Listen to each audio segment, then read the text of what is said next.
Hello दोस्तों, कैसे हो आप सब। Welcome back to job university में प्रकाश। इस वीडियो में हम बात करने वाले हैं AI ATC JE new recruitment 2024 के बारे में। एयरपोर्ट अथॉरिटी ऑफ इंडिया में junior executive air traffic control officer की पोस्ट में हर साल वैकेंसीज देखने को मिलती है। अभी कुछ दिनों पहले ही एक नोटिफिकेशन आई थी, एक इन्फॉर्मेशन एआई की तरफ से रिलीज की गई थी, जिसमें उन्होंने बताया है कि टोटल 840 नई पोस्ट क्रिएट की गई है। अब ये जो 840 पोस्ट है, इसमें अगर आप देखोगे तो जूनियर एग्जीक्यूटिव की जो E1 की ग्रेड की जो पोस्ट है, इसमें टोटल 215 वैकेंसी है। इसके अलावा जितनी भी पोस्ट आप देख रहे हो, जैसे कि असिस्टेंट मैनेजर है, सीनियर मैनेजर की पोस्ट है, तो ये सारी पोस्ट जो रहेगी, सीनियर लेवल की जो पोस्ट है, ये डिपार्टमेंट के प्रमोशंस होते हैं, नॉर्मल प्रमोशंस होते हैं, उसके थ्रू फिल किया जाएगा। केवल ये जूनियर एग्जीक्यूटिव की जो पोस्ट है, इसमें डायरेक्ट रिक्रूटमेंट के थ्रू ही पोस्ट को फिल किया जाएगा। यानी कि इस बार आप एक्सपेक्ट कर सकते हो कि एटलीस्ट 200 से ज्यादा वैकेंसीज ही आपको देखने को मिलेगी। इसकी नोटिफिकेशन कब आएगी, एग्जाम डेट क्या रहने वाली है, उसके बारे में मैं आपको बताऊंगा। सबसे पहले इंपॉर्टेंट चीजों के बारे में बात कर लेते हैं। एआई एटीसी की पोस्ट में अप्लाई करने की एलिजिबिलिटी क्राइटेरिया क्या रहती है, एज लिमिट क्या रहती है, सिलेक्शन का प्रोसेस कैसा रहता है, एग्जामिनेशन पैटर्न कैसा रहता है। साथ ही साथ मैं आपको यहाँ सिलेबस भी दिखाऊंगा कि सिलेबस कैसा रहता है, किस टाइप के क्वेश्चन पूछे जाते हैं। एआई एटीसी की पोस्ट में ज्वाइन करने के बाद आपको कितनी सैलरी मिलती है, सैलरी के अलावा क्या क्या पर्क्स, अलाउंसेस एंड बेनिफिट्स आपको मिलते हैं। साथ ही साथ rating allowance and stress allowance के बारे में बहुत सारे लोगों का क्वेश्चन रहता है, बहुत सारे कैंडिडेट्स पूछते रहते हैं, तो उसके बारे में मैं इस वीडियो में मैं आपको बताऊंगा। ज्वाइन करने के बाद आपका क्या काम रहता है, आपकी ड्यूटी एंड रिस्पॉन्सिबिलिटीज क्या रहती है, जॉब प्रोफाइल क्या रहती है, ड्यूटी आवर्स कितने रहते हैं, उसके बारे में भी बात करेंगे। आपको पोस्टिंग कहाँ मिलती है, ट्रांसफर्स में कितना टाइम लगता है, प्रमोशंस में कितना टाइम लग जाता है। साथ ही साथ बात करेंगे यहाँ पे, जब आप नोटिफिकेशन अगर आपने देखा होगा पहले का, तो उसमें बॉन्ड का जो अमाउंट रहता है ये काफी ज्यादा रहता है, तो उसके कारण बहुत सारे कैंडिडेट्स अप्लाई नहीं करते हैं। तो बॉन्ड की क्या क्या चीजें रहती है, बॉन्ड में क्या क्या कंडीशंस रहते हैं, उसके बारे में भी मैं बात करूंगा। ओवरऑल बात करूंगा कि ये जॉब आपके लिए कैसे रहने वाली है, खास करके गर्ल्स के लिए ये जॉब कैसी रहेगी, उसके बारे में भी बात करूंगा। तो सारी चीजों के ऊपर डिटेल में बात करेंगे। चलिए वीडियो को शुरू करते हैं। सबसे पहले बात कर लेते हैं एयरपोर्ट अथॉरिटी ऑफ इंडिया के बारे में। तो ये एक मिनी रत्ना पीएसयू है जो मिनिस्ट्री ऑफ सिविल एविएशन के अंडर आता है, और ऑल इंडिया में जितने भी एयरपोर्ट्स हैं सब की हैंडलिंग, मतलब मैक्सिमम जो एयरपोर्ट्स हैं, जो कुछ कुछ एयरपोर्ट्स तो प्राइवेटाइज हो चुके हैं, लेकिन मैक्सिमम जो एयरपोर्ट्स हैं उनकी handling airport authority of India के थ्रू ही किया जाता है। जितने भी उसमें सर्विसेज रहती हैं, सारी सर्विसेज एआई प्रोवाइड करती है, और जिसमें जो सबसे जो मेजर सर्विस रहती है वो है एयर ट्रैफिक कंट्रोल की। तो एटीसी का जॉब क्या रहता है उसके बारे में भी आगे डिस्कस करेंगे। यहाँ अप्लाई करने की एलिजिबिलिटी क्राइटेरिया क्या रहती है उसके बारे में बात करते हैं। तो देखिए, यहाँ पे जो वैकेंसी निकलती है ये junior executive air traffic control officer के पोस्ट के लिए निकलती है। तो यहाँ पे एलिजिबिलिटी रहती है बीटेक। अगर आपने बीटेक किया हुआ है किसी भी स्ट्रीम में तो आप यहाँ अप्लाई कर सकते हो, या फिर अगर आपने बीएससी किया हुआ है तो आप यहाँ अप्लाई कर सकते हो। लेकिन बीटेक या बीएससी में आपके किसी भी सेमेस्टर में फिजिक्स एंड मैथमेटिक्स दोनों सब्जेक्ट होनी चाहिए, तो ही आप अपने यहाँ अप्लाई करने के लिए एलिजिबल रहोगे। साथ ही साथ एक और कंडीशन रहती है कि आपने 10th या 12th में इंग्लिश एज सब्जेक्ट पढ़ा हुआ है, तो आप यहाँ अप्लाई करने के लिए एलिजिबल रहोगे। एज लिमिट की बात करते हैं तो अप्लाई करने की मैक्सिमम एज 27 ईयर्स है जनरल कैंडिडेट्स के लिए। एससी एसटी कैंडिडेट्स को 5 ईयर्स का रिलैक्सेशन मिल जाता है, ओबीसी कैंडिडेट्स को 3 ईयर्स का रिलैक्सेशन मिल जाता है, एंड पीडब्ल्यूडी कैंडिडेट्स को 10 ईयर्स का रिलैक्सेशन मिल जाता है। देखिए, अगर यहाँ बात करें कि इसकी नोटिफिकेशन कब देखने को मिलेगी, तो इसकी नोटिफिकेशन जैसा कि पिछले कुछ सालों में आपने देखा होगा कि नवंबर या दिसंबर मंथ में नोटिफिकेशन देखने को मिलती है, और इसका जो एग्जाम होता है विद इन 2 मंथ्स हो जाता है। तो नवंबर या दिसंबर में अगर नोटिफिकेशन आती है तो फिर जनवरी या फरवरी मंथ में इसका एग्जाम हो जाएगा, क्योंकि इसका जो प्रोसेस होता है एआईएटीसी का बहुत फास्ट चलता है। बहुत सारे कैंडिडेट्स पूछते हैं कि इसकी तैयारी कैसे करना है, कहाँ से करना है। तो एक वेबसाइट है कैरियर वेब, उन्होंने बहुत सारे सिलेक्शंस भी दिए हुए हैं एटीसी में, आप उनकी वेबसाइट को चेक कर सकते हो। वेबसाइट के लिंक मैंने डिस्क्रिप्शन में डाले हुए हैं, वहाँ पे कुछ कोर्सेज अवेलेबल है एटीसी के लिए। और अगर आप जॉब यूएनआई कोड यूज करोगे तो आपको एक्स्ट्रा 10% का डिस्काउंट भी मिल जाएगा। लेकिन कोर्स परचेज करने से पहले एक बार थोड़ा वेरिफिकेशन जरूर कर लेना। सिलेक्शन प्रोसेस की बात करते हैं तो यहाँ आपको एक सिंगल एग्जाम देना होता है, ऑनलाइन एग्जाम रहता है, कंप्यूटर बेस्ड रहेगा, ऑब्जेक्टिव टेस्ट रहता है, उसमें ऑब्जेक्टिव क्वेश्चंस आपसे पूछे जाते हैं। ऑनलाइन एग्जाम क्वालिफाई करने के बाद आपको डायरेक्टली डॉक्यूमेंट वेरिफिकेशन के लिए बुलाया जाता है, और सेम डे आपका वॉइस टेस्ट भी होता है, और साथ ही साथ साइको एक्टिव टेस्ट भी होता है। क्या क्या चीजें होती है, वॉइस टेस्ट क्या होता है, डॉक्यूमेंट वेरिफिकेशन में क्या क्या चीजें पूछी जाती है, साइको एक्टिव टेस्ट क्या होता है, उसके बारे में भी आगे डिस्कस करेंगे। उसके बाद आपका मेडिकल टेस्ट होता है, और साथ ही साथ आपका बैकग्राउंड वेरिफिकेशन होता है। एंड ये सारा प्रोसेस जब कंप्लीट हो जाता है तो आपको फिर फाइनल ज्वाइनिंग के लिए बुलाया जाता है। और जो फाइनल सिलेक्शन होता है, यानी कि जो मेरिट लिस्ट बनती है, ये आपके ऑनलाइन एग्जाम में जो आप मार्क्स स्कोर करते हो उसके बेसिस पे बनी, यानी कि जो ऑब्जेक्टिव टेस्ट होगा उसमें जो आप मार्क्स स्कोर करोगे उसके बेसिस पे ही फाइनल सिलेक्शन होता है। और ये जो वॉइस टेस्ट होता है ये कंप्लीटली क्वालिफाइंग नेचर का रहता है। एग्जाम पैटर्न जो रहता है, ये ऑनलाइन एग्जाम होगा, कंप्यूटर बेस्ड टेस्ट होता है, और यहाँ ऑब्जेक्टिव टाइप के क्वेश्चन ही पूछे जाते हैं, मल्टीपल चॉइस क्वेश्चंस रहते हैं। पार्ट ए में इंग्लिश लैंग्वेज एंड कॉम्प्रहेंशन से 20 क्वेश्चन पूछेंगे, मैक्सिमम मार्क्स 20 रहेगा। जनरल इंटेलिजेंस एंड रीजनिंग से 15 क्वेश्चन पूछेंगे, मैक्सिमम मार्क्स 15 रहेगा। General aptitude and numerical ability से 15 क्वेश्चन पूछेंगे, मैक्सिमम मार्क्स 15 रहेगा। General knowledge and general awareness से 10 क्वेश्चन पूछेंगे, मैक्सिमम मार्क्स 10 रहेगा। पार्ट बी की बात करें तो पार्ट बी में मैथमेटिक्स से 30 क्वेश्चन पूछेंगे, मैक्सिमम मार्क्स 30 रहेगा। एंड फिजिक्स से 30 क्वेश्चन पूछेंगे, मैक्सिमम मार्क्स 30 रहेगा। Physics and mathematics class 12th level का रहता है, तो उसके अकॉर्डिंग ही आपको प्रिपरेशन करना होगा।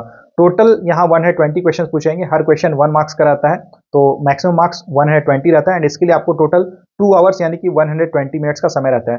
सबसे अच्छी बात यह है कि यहाँ पे कोई नेगेटिव मार्किंग नहीं रहती है। सिलेबस की अगर बात करें तो देखिए, यहाँ इंग्लिश में error detection, fill in the blanks, close test, मतलब जो नॉर्मल टॉपिक्स रहते हैं, कॉमन टॉपिक्स रहते हैं, उससे क्वेश्चंस पूछे जाते हैं। जनरल इंटेलिजेंस की बात करें तो कोडिंग, डिकोडिंग, सीरीज, एनालॉजीज, यहाँ पे आप देख सकते हो पूरी सिलेबस। इसके अलावा अगर जनरल एप्टीट्यूड की बात करें तो number system, average, percentage, profit and loss, यानी कि न्यूमेरिकल एबिलिटी जो रहती है उससे क्वेश्चंस पूछे जाते हैं। मैथ्स आप समझ सकते हो। इसके अलावा जो यहाँ पे जनरल नॉलेज रहता है उसमें history, polity, geography, current affairs, किसी भी सेक्शन से क्वेश्चन पूछे जा सकते हैं। मैथमेटिक्स एंड फिजिक्स जो रहता है ये क्लास 12th लेवल का रहता है, लेकिन कभी कभी ऐसा भी होता है कि बीएससी लेवल या फिर बीटेक लेवल के भी क्वेश्चंस पूछे जाते हैं, तो आपको हर तरह से प्रिपरेशन इसकी करनी होगी। तो क्वाड्रेटिक मैथ्स में क्वाड्रेटिक इक्वेशन है, बाइनोमियल थ्योरम है, देन स्ट्रेट लाइंस है, मैट्रिसेस है, प्रोबेबिलिटी है, परम्यूटेशन कॉम्बिनेशन है, इन सबसे क्वेश्चंस पूछे जाते हैं। इसके अलावा अगर फिजिक्स में बात करें तो इलेक्ट्रोस्टैटिक्स है, थर्मल फिजिक्स है, मैकेनिक्स है, इलेक्ट्रिसिटी है, वेव्स एंड ऑप्टिक्स है, इन सबसे क्वेश्चंस पूछे जाते हैं, तो आपको अच्छे से यहाँ प्रिपरेशन करना होगा। ये जो पूरी सिलेबस है इसकी मैं पीडीएफ टेलीग्राम चैनल पे डाल दूंगा, वहां आप जाके डाउनलोड कर सकते हैं। टेलीग्राम चैनल की लिंक आपको डिस्क्रिप्शन बॉक्स में मिल जाएगी। ऑनलाइन टेस्ट क्वालिफाई करने के बाद आपको document verification and voice test के लिए कॉल किया जाता है, और ये जो पूरा प्रोसेस होता है ये एआई के हेडक्वार्टर में होता है जो कि दिल्ली में है। डॉक्यूमेंट वेरिफिकेशन में आपका बायोमेट्रिक डेटा वेरिफिकेशन होता है, साथ ही साथ क्लास 10th, क्लास 12 और आपने अगर बीएससी किया हुआ है या बीटेक किया हुआ है तो उसके मार्कशीट एंड सर्टिफिकेट्स चेक किए जाते हैं, तो वो सब आपको पूरी लिस्ट रहती है, वो सब आपको लेके जाना रहता है। और साथ ही साथ अगर आपका जो कॉलेज है वो सीजीपीए में रिजल्ट देता है तो फिर सीजीपीए टू परसेंटेज कन्वर्जन की सर्टिफिकेट भी आपको लेकर जानी होती है। डॉक्यूमेंट वेरिफिकेशन के बाद आपका साइको एक्टिव टेस्ट होता है। साइको एक्टिव टेस्ट का सिंपल मतलब होता है कि एक प्रोसेस होता है जिसके थ्रू चेक किया जाता है कि आप ड्रग्स वगैरह तो नहीं लेते हैं, क्योंकि ये जॉब है थोड़ी क्रिटिकल जॉब रहती है, तो क्रिटिकल वर्क रहता है, तो इसलिए ये सारी चीजें उसमें मैंडेटरी रहती है। साथ ही साथ आपका उस दिन वॉइस टेस्ट होता है। वॉइस टेस्ट में क्या होता है, तो देखिए बहुत सारे लोगों को ये कंफ्यूजन रहता है कि यहाँ पे ये एक तरह का इंटरव्यू होता है, लेकिन ये इंटरव्यू नहीं होता है, यहाँ पे कुछ इंटरव्यू वगैरह नहीं होता है। यहाँ पे बस चेक किया जाता है कि आपको इंग्लिश समझ में आती है, मतलब आपको पढ़ना आना चाहिए, आपको इंग्लिश अंडरस्टैंडिंग होनी चाहिए इंग्लिश की। और आप जब इंग्लिश की स्पोकन करते हो, मतलब इंग्लिश जब आप बोलते हो तो आप स्टैमर ना करो, मतलब हकलाओ नहीं, क्योंकि आप ये जॉब ऐसी है ना जिसमें आपको पायलट के साथ बात करना होता है और साथ ही साथ आपको मतलब फ्रीक्वेंटली डिसीजंस लेने होते हैं, तो उस समय अगर आप हकलाओगे या फिर आप स्टैमर करोगे, आप बोल नहीं पाओगे, डिसीजन नहीं ले पाओगे, तो फिर प्रॉब्लम हो सकती है जॉब में। तो इसलिए ये सारी चीजें चेक की जाती है। तो वॉइस टेस्ट में सिंपली यही होगा कि आपको एक पैराग्राफ दे दिया जाता है, वो आपको पढ़ना होता है। कुछ कुछ आपसे नॉर्मल बेसिक क्वेश्चंस आपसे पूछेंगे कि आप एआई के बारे में क्या जानते हो, एटीसी के बारे में क्या जानते हो, कुछ अपने बारे में बताओ, अपनी फैमिली के बारे में बताओ। मतलब एक तरह से बस वो चेक करना चाहते हैं कि आप इंग्लिश बोल पाते हो या नहीं बोल पाते हो। ऐसा नहीं कि इंग्लिश बहुत फ्लुएंट आपको आनी चाहिए, बस वहाँ मेनली यही चेक किया जाता है कि आप हकलाते ना हो। साथ ही साथ आपको एक वॉइस क्लिप सुनाई जाती है एंड उससे रिलेटेड कुछ क्वेश्चंस भी आपसे पूछे जाते हैं, या तो वर्बली वो पूछ सकते हैं या फिर आपको पेन पेपर दे देंगे एंड एमसीक्यू टाइप के क्वेश्चंस रहेंगे, तो वो आपको आंसर करने होते हैं। चलिए अब बात कर लेते हैं सैलरी की। तो यहाँ ज्वाइन करने के बाद आपकी जो बेसिक पे रहती है 40,000 रहती है, एंड सैलरी के अलावा, बेसिक पे के अलावा आपको डीए, एचआरए और भी कई तरह के पर्क्स, अलाउंसेस यहाँ पे आपको मिल जाते हैं। और साथ ही साथ जब आप ज्वाइन कर लेते हो, मतलब जब आप एटीसी के पोस्ट में ज्वाइन कर लेते हो, तो इनिशियली आपकी ट्रेनिंग होती है और ट्रेनिंग सेंटर्स में ट्रेनिंग कंप्लीट करने के बाद जब आप जाते हो अपने एयरपोर्ट्स में ज्वाइन करोगे, तो वहां पे आपकी अगेन ट्रेनिंग होती है जिसे कहा जाता है ऑन जॉब ट्रेनिंग। तो उस टाइम पे जब आपकी ट्रेनिंग, मतलब हो सकता है कि 6 मंथ्स या 1 ईयर की आपकी ऑन जॉब ट्रेनिंग चलेगी, उसके बाद आपका एग्जाम वगैरह फिर से होता है, पूरा बोर्ड बैठता है, प्रॉपर वाइवा वगैरह होता है, क्वेश्चन आपसे पूछे जाते हैं। ये पूरा प्रोसेस कंप्लीट होने के बाद फिर आपको रेटिंग मिल जाती है, और जब आपको रेटिंग मिलती है, जैसे बहुत सारे यूनिट्स रहते हैं, टावर यूनिट है, एरिया है, अप्रोच है, तो वैसे यूनिट्स रहते हैं, तो उसकी आपको रेटिंग लेना होता है, पढ़ाई वगैरह भी करना होता है। रेटिंग एक बार होने के बाद आपके जो अलाउंसेस रहते हैं वो बढ़ जाते हैं, तो आपको रेटिंग अलाउंस मिलता है और साथ ही साथ स्ट्रेस अलाउंस मिलता है। तो जब आपकी रेटिंग हो जाती है उसके बाद एटलीस्ट 20,000 आपकी सैलरी बढ़ जाएगी। चलिए मैं आपको एक newly joined ATC junior executive की सैलरी भी दिखा देता हूँ, सैलरी स्लिप दिखा देता हूँ। तो बेसिक पे मिला हुआ है 40,000 रुपीज, डीए बना है, डीएनएस अलाउंस बना है 15,680, एचआरए यानी हाउस रेंट अलाउंस बना है 7,200। एचआरए डिपेंड करता है कि आपकी पोस्टिंग कहाँ होती है। पर्क्स बना हुआ है 14,000, तो यहाँ ग्रॉस सैलरी बनी है 76,880। उसके बाद डिडक्शंस की बात करते हैं तो ईपीएफ का कंट्रीब्यूशन है 6,682, प्रोफेशनल टैक्स डिडक्ट हुआ है 200 रुपीज, इनकम टैक्स डिडक्ट हुआ है 4,059, जीआईएनपी का कंट्रीब्यूशन है 138 और बेनिफिटेंट फंड का कंट्रीब्यूशन है 250 रुपीज। तो टोटल डिडक्शन हुए 11,329 रुपीज और इनकी इन हैंड सैलरी बनी है 65,551 रुपीज। तो आप समझ सकते हो एटीसी के पोस्ट में अगर आप ज्वाइन करते हो जूनियर एग्जीक्यूटिव के पोस्ट में, तो आपकी जो ज्वाइनिंग के साथ जो आपकी इन हैंड सैलरी बनने वाली है 65,000 रहेगी। और जैसे कि मैंने आपको बताया जब आपके रेटिंग वगैरह हो जाते हैं तो आपकी सैलरी और इंक्रीज हो जाती है। सैलरी के अलावा रेटिंग अलाउंस, स्ट्रेस अलाउंस के अलावा भी बहुत सारे पर्क्स मिलते हैं, बहुत सारे अलाउंसेज आपको मिलते हैं। जैसे कि देखिए, एक तो अगर आपकी पोस्टिंग मुंबई जैसे शहर में हो रही है या किसी बड़े शहर में हो रही है तो आपको लीज अकोमोडेशन की फैसिलिटी मिल जाती है। तो अप टू 35,000 आप ले सकते हो, वहाँ का जो भी रेंट रहेगा वो एयरपोर्ट अथॉरिटी पे कर देगा डायरेक्टली, जो ओनर रहते हैं उनको। इसके अलावा कैश मेडिकल बेनिफिट मिलता है, ये 15,000 क्वार्टरली मिलता है, ये आप क्लेम कर सकते हो। और ड्रेस अलाउंस हर 3 साल में एक बार आपको मिलेगा 21,000। मोबाइल अलाउंस मिलता है 8,000 हर 3 साल में एक बार। ब्रीफकेस अलाउंस मिलता है हर 3 साल में एक बार 3,500। देन शूज के लिए अलाउंस मिलता है 4,500, ये हर साल मिलता है, ईयरली मिलता है। इसके अलावा मेडिकल बेनिफिट मिल जाती है आपके लिए और आपके डिपेंडेंट फैमिली मेंबर्स के लिए। साथ ही साथ अगर आप चाहो तो बाइक लोन, कार लोन या होम लोन ले सकते हो और ये बहुत ही सब्सिडाइज इंटरेस्ट रेट पे आपको मिल जाता है। जॉब प्रोफाइल के बारे में बात करते हैं। इनिशियली जो आपकी ट्रेनिंग होती है ये 6 मंथ्स की होती है। 6 मंथ्स की ट्रेनिंग कंप्लीट होने के बाद आपको पोस्टिंग मिल जाती है एयरपोर्ट्स पे एंड वहां पे अगेन आपकी ऑन जॉब ट्रेनिंग स्टार्ट होती है। और ये जो ऑन जॉब ट्रेनिंग रहती है ये डिपेंड करती है कि आपकी जो पोस्टिंग है वो कहाँ पे हुई है। अगर छोटे एयरपोर्ट में है तो आपकी ट्रेनिंग जल्दी हो जाती है, ऑन जॉब ट्रेनिंग जल्दी कंप्लीट हो जाती है। और बड़े एयरपोर्ट में अगर आपकी पोस्टिंग हुई है तो वहां पे जो आपकी ऑन जॉब ट्रेनिंग रहती है उसमें ज्यादा टाइम लगता है, 1 साल भी लग सकता है, 1.5 साल भी लग सकता है। बड़े एयरपोर्ट में फायदा ये होगा कि वहां पे आपका फर्स्ट रेटिंग होते ही आपकी जो सैलरी रहेगी बहुत ज्यादा इंक्रीज होती है, क्योंकि वहां रेटिंग अलाउंस, स्ट्रेस अलाउंस ज्यादा मिलता है। छोटे एयरपोर्ट में आपकी पोस्टिंग होगी तो वहां पे स्ट्रेस अलाउंस, रेटिंग अलाउंस थोड़ा कम मिलता है। जब आप रेटेड कंट्रोलर बन जाते हो तो आपका काम क्या रहता है, तो आपको लाइव चैनल्स में वर्क करना पड़ता है। अब लाइव चैनल क्या होता है, तो ये वीएचएफ फ्रीक्वेंसी होती है जिसमें आप डायरेक्टली पायलट्स के साथ बात करते हो एंड आपका जो मेन मोटिव होता है वो होता है, जो गोल जो कह सकते हैं, वो होता है कोलिजन्स प्रिवेंट करना एयरक्राफ्ट के बीच में, दो एयरक्राफ्ट के बीच में। और साथ ही साथ जब एयरक्राफ्ट ग्राउंड में मूवमेंट करा तो किसी व्हीकल के साथ या फिर किसी चीज के साथ उसकी टक्कर नहीं हो जाए, ये सब आपको इंश्योर करना होता है। आपको प्रॉपर गाइडेंस देने होते हैं, डायरेक्शंस देने होते हैं, पाथ बताना होता है कि अगर रनवे तक जाना है, एप्रन से लेकर रनवे तक जाना है तो किस रूट को फॉलो करके, किस टैक्सीवे को फॉलो करके जाना है। तो ऐसे करके ये सारी चीजें आपको बतानी होती है, पायलट को गाइड करना होता है। इसके अलावा जो एयर ट्रैफिक है इसका फ्लो प्रॉपर होना चाहिए, मतलब यानी कि ऑर्डरली होना चाहिए और थोड़ा फास्ट वे में होना चाहिए, ये भी आपको इंश्योर करना होता है। नेसेसरी इन्फॉर्मेशन जो भी चाहिए पायलट को सेफ्टी के लिए, ये सारी चीजें आपको पास करनी होती है। पायलट्स के साथ आपको बात करना होगा और इसके लिए हेडफोन्स आपको दिए जाते हैं। यहाँ पे आप फोटोज में देख सकते हो कि कैसे बातें की जाती है पायलट के साथ। और बहुत बार ऐसा भी होता है, देखिए ये जो जॉब है थोड़ी मतलब यहाँ डिमांडिंग होती है, मतलब आपको वहाँ पे अलर्ट रहना होगा और बहुत बार आपको क्रिटिकल डिसीजंस भी लेने होते हैं। मतलब विद इन सेकेंड्स आपको बड़े बड़े डिसीजंस लेने पड़ सकते हैं। तो इस टाइप की ये जॉब है, थोड़ी स्ट्रेसफुल जॉब रहती है। लेकिन हाँ, ये बड़े एयरपोर्ट्स में ही स्ट्रेस देखने को मिलता है, छोटे एयरपोर्ट्स में मतलब बहुत ज्यादा स्ट्रेस नहीं रहता है।